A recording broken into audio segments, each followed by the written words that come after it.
What if I told you that one of the most feared and demonized figures in history was never meant to be a demon at all?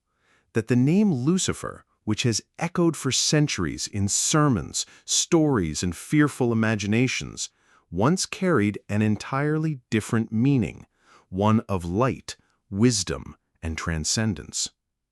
You see, words are like keys.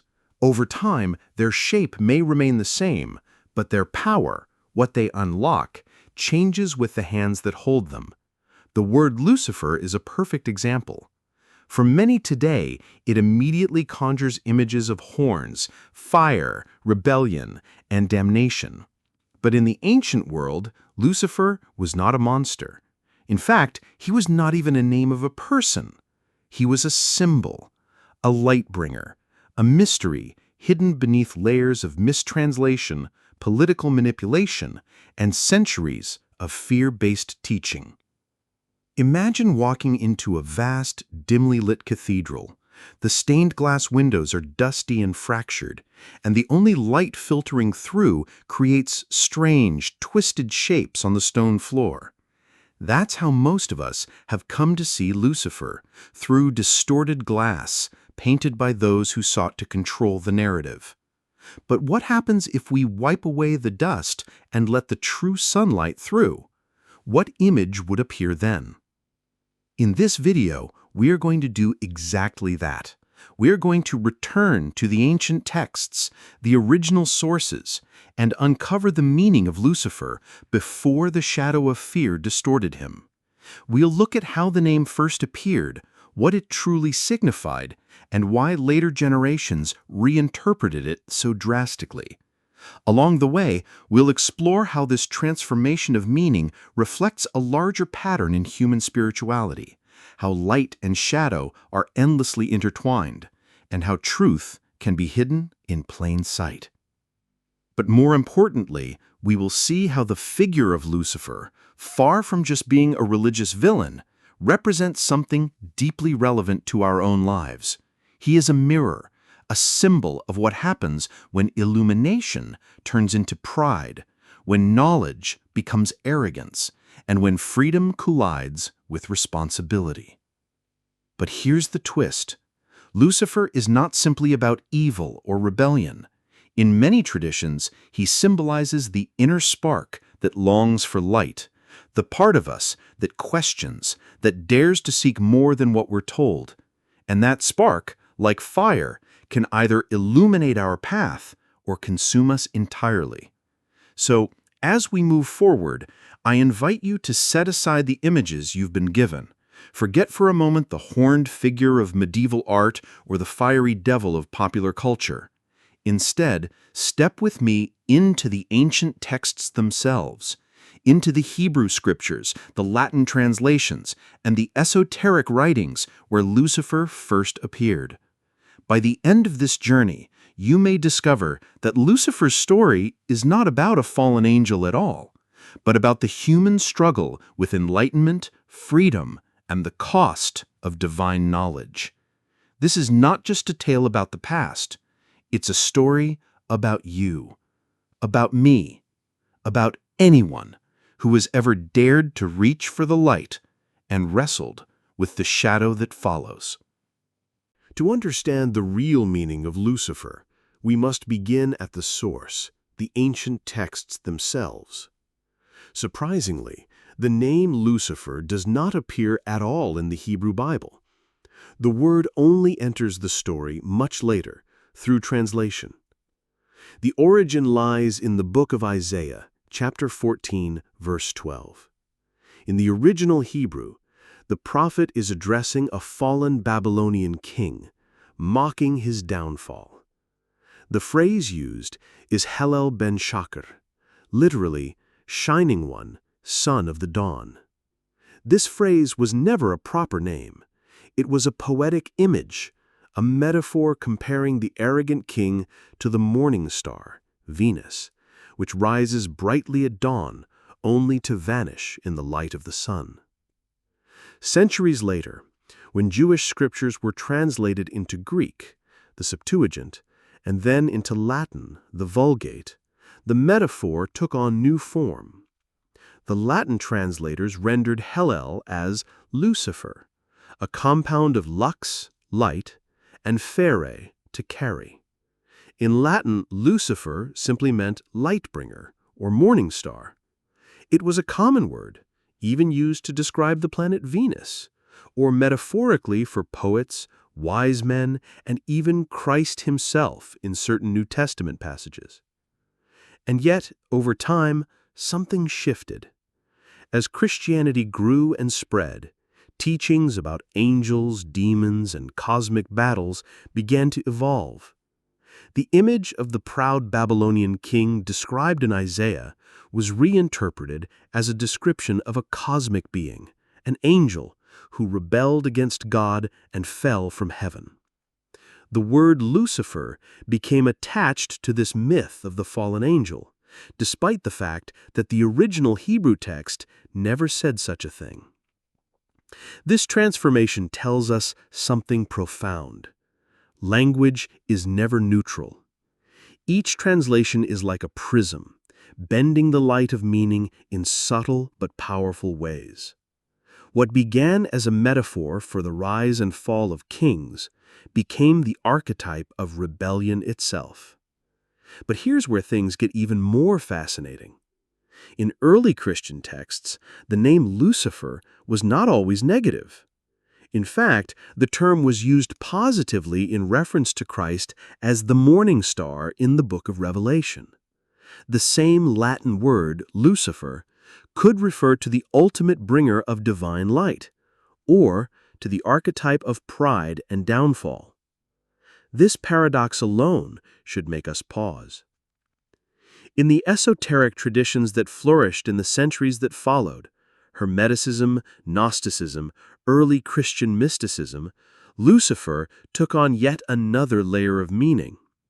For some, he symbolized the eternal struggle between enlightenment and hubris, the razor-thin line between divine knowledge and destructive pride. For others, he became a misunderstood archetype of the seeker, the one who dares to reach beyond imposed limits. The philosopher Carl Jung, centuries later, would frame Lucifer as an archetype of the shadow, the repressed aspects of the psyche that, when ignored, gain destructive power. But in the ancient world, Lucifer was not originally a symbol of evil. He was the light bringer, the spark of illumination that both guides and tempts. This duality, the same word meaning Christ in one passage and Satan in another, reveals the essence of esoteric truth. Light and shadow are not enemies, but reflections of one another. What is exalted can fall. What falls can rise again. And so to see the real meaning of Lucifer in ancient texts, we must strip away the later dogma and return to this root. Lucifer is the morning star, the light that rises and fades, the spark that can guide or burn, the symbol of both aspiration and downfall. This is where philosophy meets mythology, and where translation becomes transformation. The real question is not simply who is Lucifer, but rather what does the archetype of the light-bringer mean for us as human beings seeking truth? To grasp the real meaning of Lucifer, we must peel back the layers of symbolism that have been woven around this word like a veil. At its heart, Lucifer simply means light-bringer. But in esoteric traditions, light is never just light. It is wisdom, consciousness, awareness, the very spark of the divine within us. Think of fire. In the ancient world, fire was both sacred and dangerous. It could warm, protect, and illuminate, but it could also burn, consume, and destroy. Humanity's relationship with fire mirrored our relationship with knowledge. The same duality applies to Lucifer. As the light bringer, he represents the fire of wisdom, yet the way we use that fire determines whether it liberates us or consumes us. Now consider the myth of the fallen angel, often mistakenly tied to Lucifer. Even though Isaiah was speaking of a Babylonian king, later generations wove this passage into a grand cosmic drama. An angel who sought to rise above his place, who refused submission, who desired to be like God, and who was cast down as a result. Whether or not this was the original meaning, the story reveals something deep about the human condition. Lucifer's archetype mirrors the tension within every seeker of truth, the desire to ascend, to break free from limitations, to reach for the highest light. But in reaching, there is always the danger of pride. Just as the morning star shines brightly before dawn, yet vanishes in the sun's presence, so too does the ego shine when it mistakes its light for the source of light itself. This dual role is why Lucifer is so misunderstood. He is not simply evil, nor is he purely divine. He is the liminal figure standing between the two, embodying the paradox of spiritual growth itself. On one hand, he calls us to awaken, to question, to bring light into darkness. On the other, he warns us of the dangers of arrogance, rebellion, and imbalance. Let us return for a moment to the Latin word Lucifer. In Roman poetry, this word was used to describe the morning star Venus, rising before the sun. Venus, in mythology, is a symbol of love, beauty, and desire. To the Romans, Lucifer was not a demon, but a celestial phenomenon, something radiant, something that heralded dawn. What a stark contrast to the fiery devil image most of us carry today. When we see this, we realize something profound. Lucifer's transformation into the devil was not inevitable. It was the result of interpretation, translation, and the human tendency to polarize, to divide light and dark into rigid categories.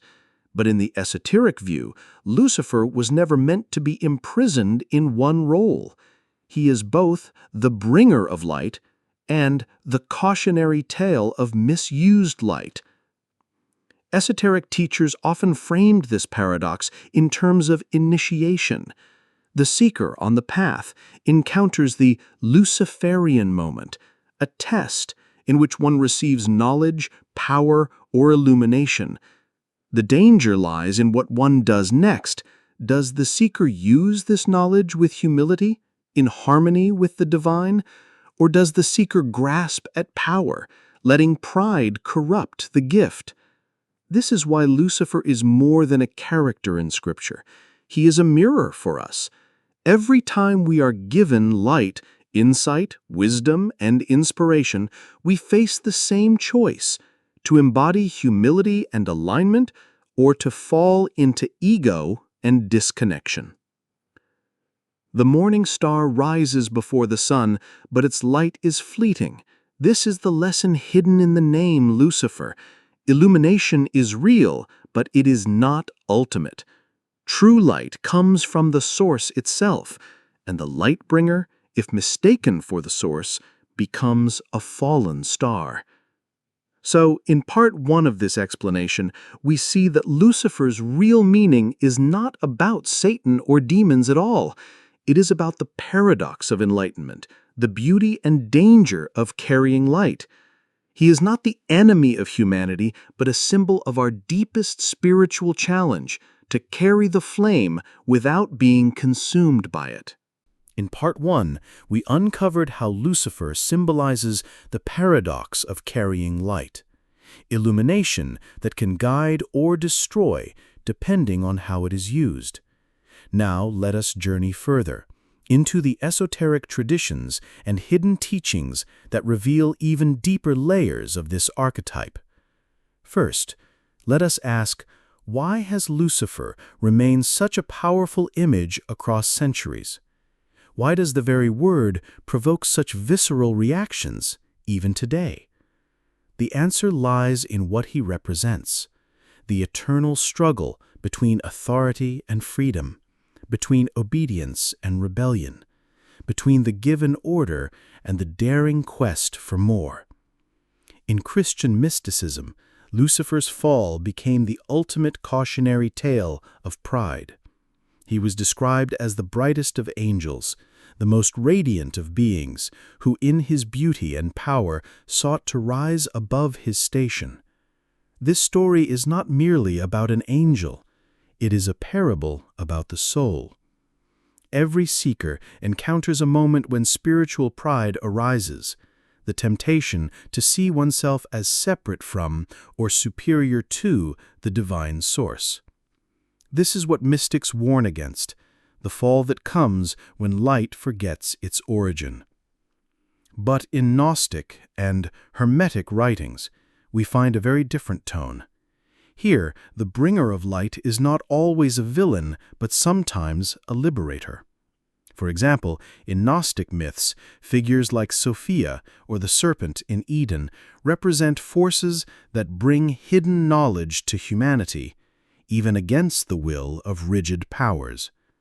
Lucifer, in this lens, becomes the symbol of the spirit of questioning, the archetype of the seeker who refuses blind obedience and dares to awaken. This duality is fascinating. In one tradition, Lucifer is the rebel cast down for disobedience. In another, he is the liberator who dares to bring humanity the gift of fire. Notice the parallel here with the Greek myth of Prometheus. Prometheus stole fire from the gods and gave it to mankind, an act of rebellion that led to his eternal punishment. Fire, in this sense, is more than flame. It is knowledge, technology, consciousness itself. Just as Prometheus suffered for enlightening humanity, so too does Lucifer become the archetype of the forbidden gift. This theme repeats across cultures. In Hinduism, there are devas and asuras, beings of light and shadow, yet often the shadow forces act as challengers, catalysts for growth. In Kabbalah, the Sitra Achra, or other side, is not simply evil, but the necessary counterbalance that provokes evolution. Lucifer, in this sense, is part of the cosmic tension that pushes humanity forward. Without opposition, there is no growth. Without the fall, there is no striving for ascent. What's crucial here is that Lucifer, as light-bringer, reveals the razor-thin line between illumination and arrogance, liberation and rebellion. The morning star is beautiful precisely because it heralds the dawn, but it disappears when the true sun rises. If we mistake the herald for the source, we fall into delusion.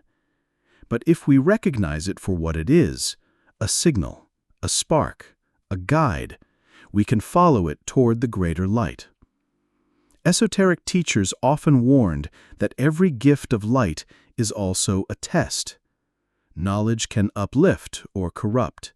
Freedom can liberate or enslave. Even enlightenment itself can become a trap if it feeds the ego rather than dissolves it. Lucifer embodies this test. He is the initiator at the threshold, the one who asks, "What will you do with the light you have been given?" And here lies the ultimate mystery. Lucifer is not an external enemy to be feared, but an archetype within ourselves. He is that part of us that hungers for more light, that questions authority, that refuses to remain in ignorance. But he is also the part that risks arrogance, that may forget humility, that can mistake its own spark for the eternal flame. In this way, Lucifer is not about Satan, nor about an angel cast out ages ago. He is about us. He is the tension within the human soul, to rise, to fall, to learn, to rise again. He is the reminder that the path of light is also the path of shadow, and that true enlightenment requires navigating both. So, when ancient texts call him the morning star, They are not pointing to a monster in disguise. They are pointing to the paradox of the seeker's journey, the paradox that we too live every day. Up to this point, we have explored Lucifer as a symbol, a light bringer, a paradox, a mirror of the human soul. But how can this understanding guide us in our own spiritual lives? If Lucifer represents the test of light, how do we pass it? How do we carry illumination without being consumed by pride, fear, or arrogance? Let us begin with a simple truth. Every human being is, in some way, a light bringer.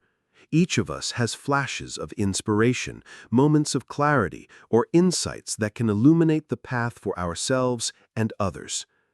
But these sparks of light always come with responsibility. To hold light without distortion, we must cultivate balance. The practice of humility. The downfall of the Lucifer archetype is pride, the belief that the light we carry originates from us alone. To counter this, cultivate humility. Humility does not mean weakness, it means remembering that every gift of wisdom, every spark of insight is connected to something greater than the self. One practical exercise: when inspiration arises, pause and give thanks. Acknowledge the source, call it the universe, the divine, or the collective unconscious, and ground yourself in gratitude before sharing the light. The discipline of self-reflection. Lucifer's danger is not the light itself, but the shadow it casts when we misuse it. Self-reflection allows us to see when ego is creeping in. Journaling, meditation, or simply asking, why do I want to share this knowledge? Is it to help or to elevate myself?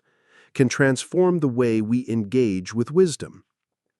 This practice keeps our inner fire from becoming destructive. Learning to hold contradictions. Remember, Lucifer embodies paradox. He is both light and shadow, liberation and downfall. In our own lives, we often crave simple answers, good versus bad, right versus wrong. But real spiritual growth comes from holding contradictions without collapsing into fear. A practical step: in moments of inner conflict, instead of rushing to label one side as evil and the other as good, try asking, what lesson does each side hold for me? This reframes challenges as opportunities for growth. The sacred use of knowledge. Knowledge, like fire, can be weaponized or sanctified. Esoteric traditions often insisted on the ethical use of wisdom, because information without integrity leads to corruption. In daily life, this means pausing before using knowledge to gain advantage over others. Ask yourself, will my use of this truth uplift, or will it wound? Practicing restraint here turns the Luciferian spark into a guiding star rather than a consuming flame. Aligning with the greater light. The morning star is bright, but temporary. It fades before the true sun. Likewise, our flashes of insight are meaningful, but they are not ultimate. Aligning with the greater light means continually seeking connection with the source, whether through prayer, meditation, service, or simply walking in nature with reverence. This alignment ensures that our personal light does not become disconnected or distorted. Facing the inner rebel with compassion. Lucifer also represents rebellion, the refusal to submit blindly. This energy is not inherently evil. In fact, it can be the force that breaks us free from dogma, outdated beliefs, or toxic authority. The key is channeling this rebellious spark constructively. One practical exercise: when you feel resistance toward a rule, a system, or a teaching, ask, is this rebellion an act of ego, or is it a call to deeper truth? This distinction helps you turn rebellion into revelation. Embracing the shadow as teacher. Carl Jung's insight that Lucifer is the shadow invites us to see him not as an enemy, but as a teacher. The parts of ourselves we fear or repress often contain the very keys to our growth. A daily practice, when anger, jealousy, or pride arises, instead of suppressing it, write it down, name it, and ask, what gift is hidden here? What truth is this shadow forcing me to face? In this way, even our darkness becomes light-bearing. Ultimately, the practical lesson of Lucifer is integration. He shows us that enlightenment is not about escaping shadow, but about navigating it wisely. To walk the spiritual path is to carry fire responsibly, to shine without arrogance, to question without destroying, to rebel without losing reverence. If you begin practicing humility, self-reflection, and alignment with the greater light, you will find that the Luciferian archetype within you transforms.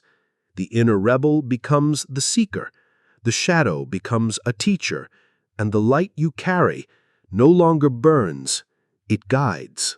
Lucifer is a name that has carried fear for centuries. But as we have seen, fear was never its original essence. In the ancient world, Lucifer was the morning star, the light bringer, the herald of dawn.